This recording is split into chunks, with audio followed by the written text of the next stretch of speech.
ಇನ್ನು ಮನೆಗಳು ಯಾವ ರೀತಿ ನಿರ್ಮಾಣ ಆಯಿತು ಅನ್ನೋದನ್ನು ನೋಡಿದೆ. ಇನ್ನು ಅಲ್ಲಿನ ಸ್ಥಳೀಯ ನಿವಾಸಿಗಳ ಪೈಕಿ ಡಾಕ್ಯುಮೆಂಟ್ ಇದೆ, ವೋಟರ್ ಐ ಡಿ ಇದೆ, ಆಧಾರ್ ಕಾರ್ಡ್ ಇದೆ, ಇನ್ನೊಂದಿದೆ ಮತ್ತೊಂದಿದೆ ಅಂತ ಹೇಳ್ತಾರೆ. ಆ ಡಾಕ್ಯುಮೆಂಟ್ಗಳು ಹೇಗೆ ಸಿಕ್ತು ಹಂಗಿದ್ರೆ? ಅದಕ್ಕೂ ಉತ್ತರ ಲಭ್ಯವಾಗ್ತಾ ಇದೆ. ತಹಶೀಲ್ದಾರೇ ಅನುಮತಿ ಪತ್ರವನ್ನು ಕೊಟ್ಟಿದ್ದಾರೆ ಮನೆ ನಿರ್ಮಾಣ ಮಾಡೋದಕ್ಕೆ. ತಹಶೀಲ್ದಾರ್ ಪಾತ್ರವು ಈ ಅಕ್ರಮದಲ್ಲಿದೆ ಅನ್ನೋ ಆರೋಪ ಕೇಳಿ ಬರ್ತಾ ಇದೆ. ಬೆಂಗಳೂರು ಉತ್ತರ ತಹಶೀಲ್ದಾರ್ ಅನುಮತಿ ಪತ್ರ ಕೊಟ್ಟಿರೋದು. ಸರ್ಕಾರದ ಭೂಮಿ, ಅಲ್ಲಿ ಮನೆ ಕಟ್ಕೊಳ್ಳೋದಕ್ಕೆ ಅನುಮತಿ ಕೊಟ್ಟಿದ್ದಾರೆ. ಮನೆ ನಿರ್ಮಾಣ ಆದ ನಂತರ ಡಾಕ್ಯುಮೆಂಟು ಪಡ್ಕೊಂಡಿದ್ದಾರೆ. Voter I D, Aadhaar card ಎಲ್ಲವೂ ಸಿಕ್ಕಿದೆ. ಈಗ ಅದೇ ವೋಟರ್ ಐ ಡಿ, ಅದೇ ಆಧಾರ್ ಕಾರ್ಡ್ ಅನ್ನು ಇಟ್ಕೊಂಡು ನಾವು ಎಷ್ಟೋ ವರ್ಷದಿಂದ ಇಲ್ಲಿದ್ದೀವಿ, ನಮಗೆ ಮನೆ ಕಟ್ಕೊಳ್ಳೋದಕ್ಕೆ ಅವಕಾಶ ಕೊಡಿ ಅಂತ ಇವ್ರು ಕ್ಲೈಮ್ ಮಾಡ್ತಾರೆ.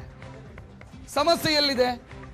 ಒಂದು ಮನೆ ಕಟ್ಟಿಕೊಳ್ಳೋದಕ್ಕೆ ಬಿಟ್ಟಂತ ಪ್ರಭಾವಿಗಳು ಮತ್ತು ಡಾಕ್ಯುಮೆಂಟ್ ಕೊಟ್ಟಂತ ತಹಶೀಲ್ದಾರ್, ಲಂಚದ ದುಡ್ಡಿಗೆ ಆಸೆ ಪಟ್ಟು ಡಾಕ್ಯುಮೆಂಟ್ ಕೊಟ್ಟಂತ ತಹಶೀಲ್ದಾರ್. ಡಾಕ್ಯುಮೆಂಟ್ ನೋಡ್ತಾ ಇದ್ದೀರಿ ನೀವು, ಅನುಮತಿ ಪತ್ರವನ್ನ ನೋಡ್ತಾ ಇದ್ದೀರಿ. ತಹಶೀಲ್ದಾರ್ದು ಅನುಮತಿ ಪತ್ರ ಸಿಕ್ತು ಅಂತಂದ್ರೆ ಮನೆ ಕಟ್ಟಿಕೊಳ್ಳೋದಕ್ಕೆ ಗ್ರೀನ್ ಸಿಗ್ನಲ್ಲು, ಮನೆಯಾದ ನಂತರ ನೀವು ಲೋಕಲ್ ಅಡ್ರೆಸ್ ಸಿಕ್ಕಂಗೆ ವೋಟರ್ ಐ ಡಿನೂ ಸಿಗತ್ತೆ, ಆಧಾರ್ ಕಾರ್ಡು ಸಿಗತ್ತೆ, ಕೆಲವರಿಗೆ ಪಾಸ್ಪೋರ್ಟು ಇದೆ ಅಲ್ಲಿ. ಅದೇ ಸ್ಥಳೀಯ ವಿಳಾಸವನ್ನ ಕೊಟ್ಟು ಪಾಸ್ಪೋರ್ಟ್ ಪಡ್ಕೊಂಡಿದ್ದಾರೆ. ಪೊಲೀಸ್ ವೆರಿಫಿಕೇಶನ್ ಆಗಿದೆ, ಅದು ದುಡ್ಡು ಕೊಟ್ಟೇ ಆಗಿರೋದು. ಸೊ ಇಡೀ ವ್ಯವಸ್ಥೆ ಇನ್ವಾಲ್ವ್ ಆಗಿದೆ ಈ ಅಕ್ರಮದಲ್ಲಿ.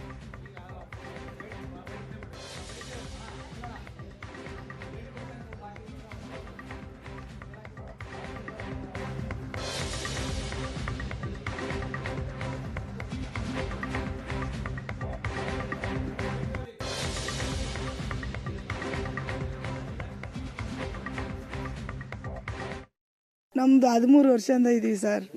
ಇದು ಮಣ್ಣು ಹಾಕೋವಾಗಿಂದ ನಾವು ಟ್ಯಾಕ್ಟ್ರಲ್ಲಿ ಕೆಲಸ ಮಾಡಿದ್ದು. ಸೇರಿ ಮಣ್ಣು ಹಾಕಿದ್ದೀವಲ್ಲ, ಹಂಗೆ ಗುಡ್ಸಲು ಹಾಕೊಂಡು ಹಂಗೆ ಇಲ್ಲಿ ಬಂದು ಸೇರ್ಕೊಂಡ್ಬಿಟ್ಟಿವಿ.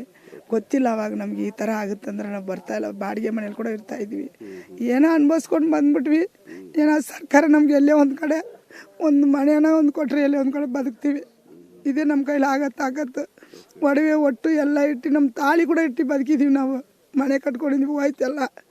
ಏನೋ ವನವಾಸ ಇಲ್ಲಿ ಬಂದು ಅನುಭವಿಸ್ತಾ ಇದ್ದೀವಿ.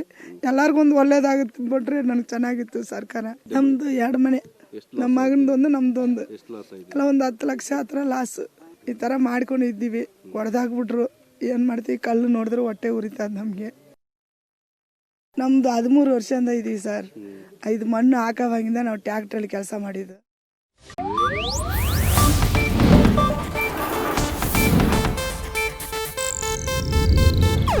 ಇದು ಏಷ್ಯಾನೆಟ್ ನ್ಯೂಸ್ ನೆಟ್ವರ್ಕ್ ಪ್ರಸ್ತುತಿ.